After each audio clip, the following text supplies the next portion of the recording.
Hello, I'm Harry Venning, and I'm primarily a cartoonist, and what I'm hoping to do today is share with you the storytelling qualities of cartoons, tell you a little bit about my own personal story, and if there's time, to teach you how to go home and tell stories in cartoons yourselves. Yeah, now there's a little bit of a there, wasn't there? You see, I do workshops. I do workshops with cartoon workshops with children in schools, in youth clubs. I do cartoon workshops with business people as part of team building exercises. And whenever I go into schools or youth clubs or whatever, somebody always says, but I'm no good at art. I don't know how to draw.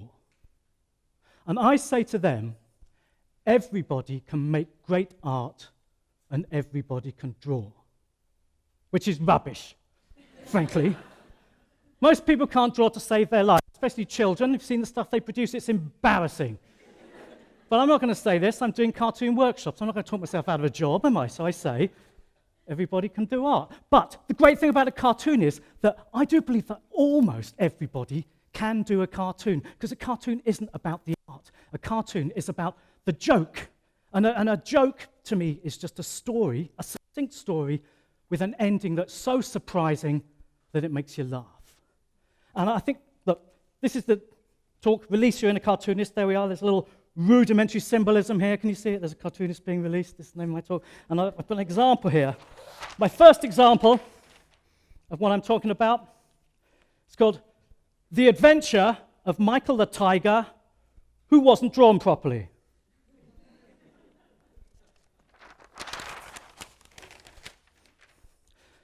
Once upon a time, there was a tiger called Michael who wasn't drawn properly.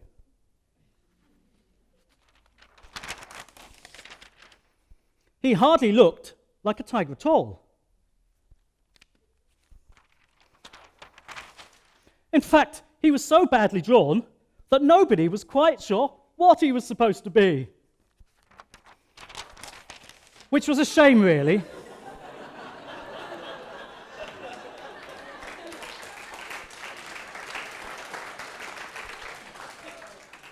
And the moral here is it doesn't matter how good you are at drawing, as long as your story has bite. Now, I draw a cartoon in The Guardian. It's been in The Guardian for 17 years. It's Clare in the community. And it's an incredibly small space in which to tell a story, which is what you've got to do. It's 17 centimeters by 7, and they won't deviate from that. It doesn't matter. You can ring them up and say, today I'm going to explore the human condition, or I want to draw a giraffe. They'll say, no, you can't. 17 by 7. But it's amazing how much you can fit into 17 by 7 centimeters. And people ask me about Clare in the community. Clare in the community is about a social worker called Clare and her partner, Brian, who's a kind of whiny, whingy partner. And they say, is it based upon anybody? And yes, it is, but not in the way that they kind of imagine. Because when I started drawing Clare in the community, I was going out with a social worker at the time. And she used to work in street homeless. She was a street homeless social worker. And I found this out. Social workers divide up their profession according to sexy and non-sexy. It's true. Working with the elderly, not sexy. Street homeless, sexy. It's on the street, it's there, it's out there. It's the Starsky and Hutch of social work. And she used to come back from work with the most amazing, amazing stories about what had happened. And it was edgy, and it was frightening, it was moving. She meets people here, she meets people there. It was really, really, really powerful stuff she would come home to. And I had nothing to match that with. But I was a cartoonist. I spent the day drawing at a desk. The most exciting thing that would happen to me all day is I would lose my rubber. And I grew to resent this. I grew to resent the fact that her life was much more exciting, and we always talked about her day, and da-da-da-da-da-da. And what I did was I took that resentment and I put it into my strip cartoon.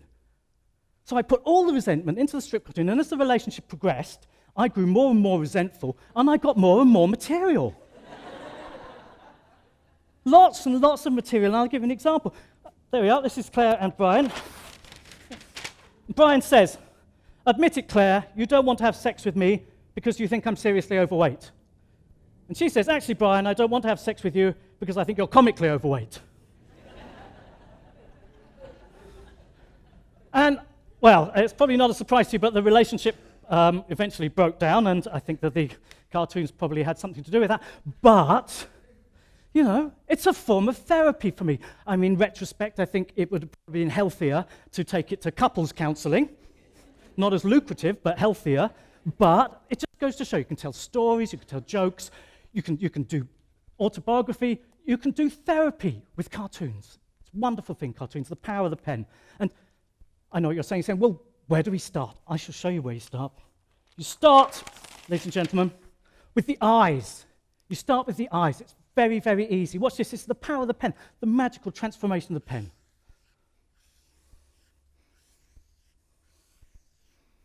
Okay, 3 circles. That's all it is. 3 circles. Yep. Dots in the circles. Actually, that reminds me. Has everybody signed the No More Page 3 petition? Go home, you can do it online, okay? Okay. The magic of the pen. 2 strokes of the pen. I shall transform these. Look at this. Angry eyes. Ah! Surprised eyes.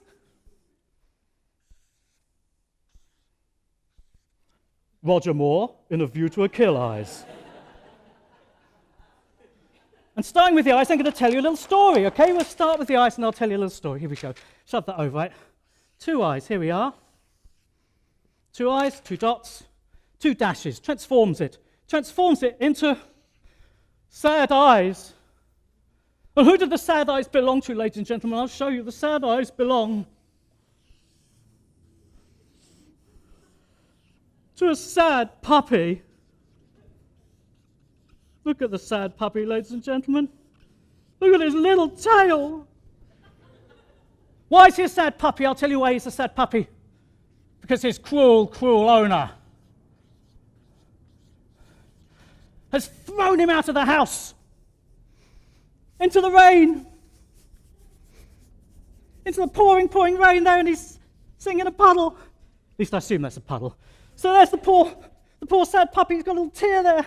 He's been thrown out of the house. He's in the rain. He's sitting in a puddle. And worse still, he's got an axe in his head.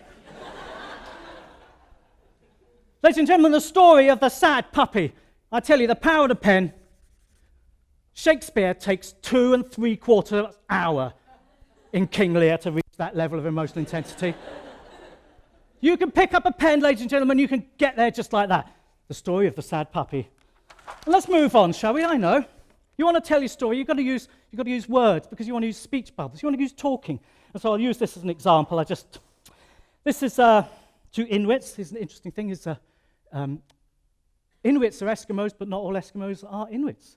Interesting. Okay, and they're brothers. And one says to the other, where does our mother come from? The other one says Alaska. And the first one says,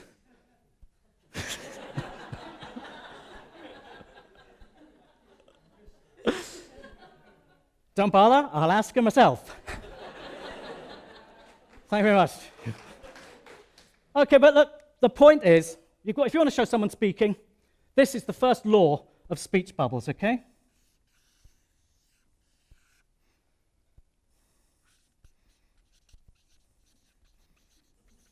Always do the words first. I think that's pretty much self-explanatory. Do the words first if you can do a speech bubble. There we are. But the power of the pen, you see, the thing about context, the thing about stories is context is everything in cartoons. You don't want to waste your time with shading. You don't want to waste your time with like detail. It's about the context. And the pen is magnificent for this. Watch this, ladies and gentlemen. We are going to send our Eskimos around the world, to cities of the world. This is like audience participation. Now, shout out when you know what city in the world you think the Eskimos have gone to. Paris, ladies and gentlemen, there! One line on the paper. And Paris is there.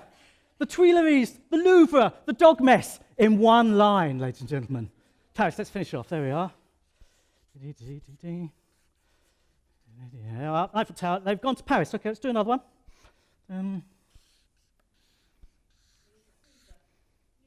New York!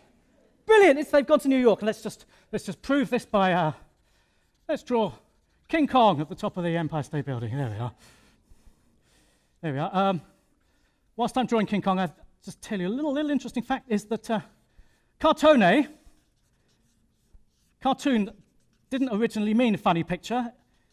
It used to mean, it comes from the Italian, it comes from cartone, it means a piece of hard paper or hard card upon which an artist would do a preliminary sketch. So if you find yourself in the National Gallery in front of Leonardo's cartoon, don't look for a caption, right? You're wasting your time. All right. King Kong, there's Fay Ray there. Here comes an aeroplane, a biplane. By the way, it helps if you make noises when you draw cartoons. I don't know why, it does. There we are. So they're in New York, and here's the third one. So let's squeeze one down here. Where are they? Brighton, you're absolutely right. Brighton Pavilion. Yeah, well, see, who goes to Moscow when you've got Brighton? Okay. So let's move on. Context. What I'm about to do now, ladies and gentlemen, is I'll show you how important context is for a joke, okay? And this joke, honestly, I'm not overselling it. I personally believe it's the funniest joke in the history of humor, okay? But here we go.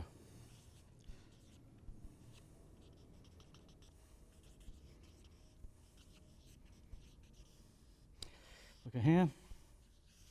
There's nude man, okay?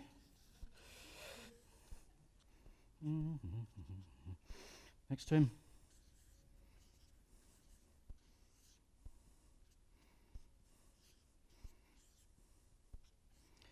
Nude woman.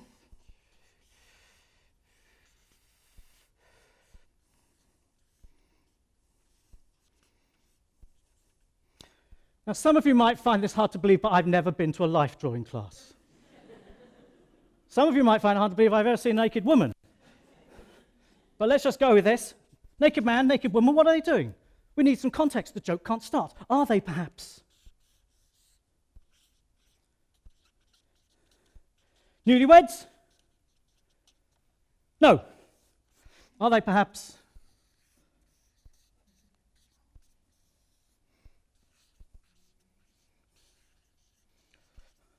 Adam and Eve in the Garden of Eden? Are they? No, they're not. I shall show you, ladies and gentlemen, where they are and set the context up for the joke. Big banner.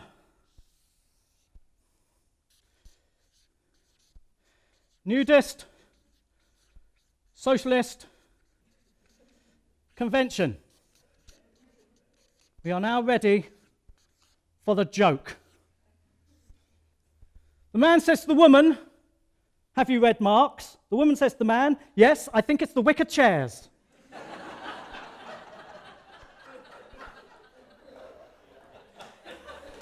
Context, ladies and gentlemen, context is all. How am I doing? Oh, blimey, move quickly. Caricature is really important in cartooning, because you can do political cartoons if you do caricature. What I'm going to do is, I'm going to do a caricature. Now, I'm going to show you how to caricature. I'm going to do a caricature of a famous film star. Here we go. Famous film star. He was in Seven, and he was in Troy, and he was in 12 Monkeys. He's been in loads of films. Very, very, very, very, very, very famous. There he is. I give you, ladies and gentlemen, Brad Pitt.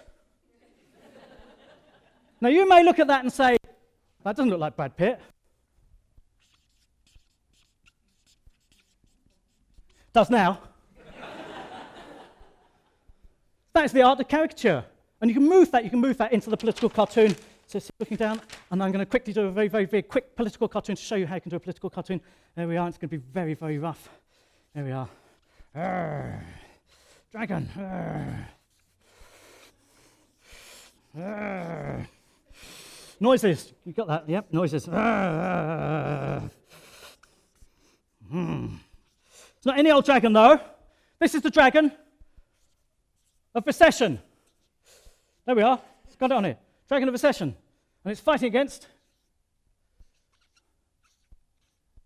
the unicorn.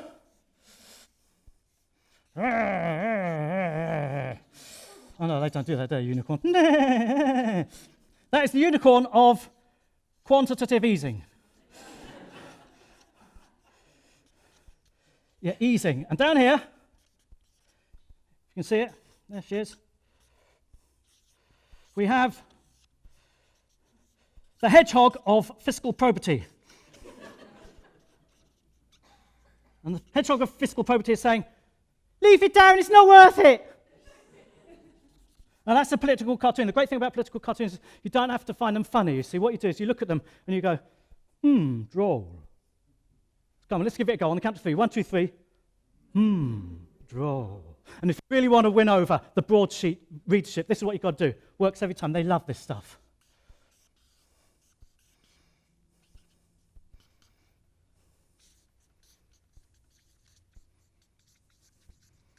They go bonkers for it. Stick a glass of gin in his head. After Hogarth, they love it. Okay. Political cartoons. All right. This is the fastest political cartoon I'm ever going to do. We're probably going to run out of time. This is a picture of a famous politician. Shake his hand. I'm not, It's Nick Clegg. Now, normally I would write Nick Clegg down his spine, only he doesn't have one. Okay?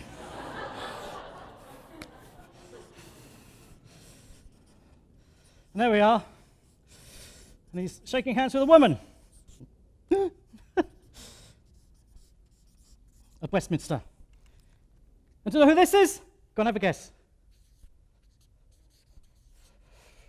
Caroline Lucas, the Green MP. And Caroline Lucas is saying to Nick Clegg, okay, I've got just time, look. The asterisk, part of the cartoonist's armoury, really brilliant. The asterisk, humble asterisk, look at that. Not only can you use it as an asterisk, but it is brilliant for drawing a dog's bottom, look at that. Doesn't work with hashtag at all, look, that doesn't work at all. Unless, of course, the dog's been sitting on the wicker chairs, right? 46 seconds. Caroline Lucas says, this is where you use the asterisk in your political cartoons.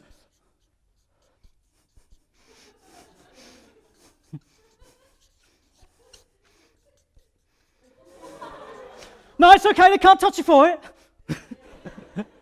Asterisks, you see, people who are easily offended, they can't work out even simple puzzles. They can't work that out. Everyone else can. And if they look at it, they can see, yes, I know what Caroline Lucas is saying to Nick Clegg. She's saying, frack off, you clot.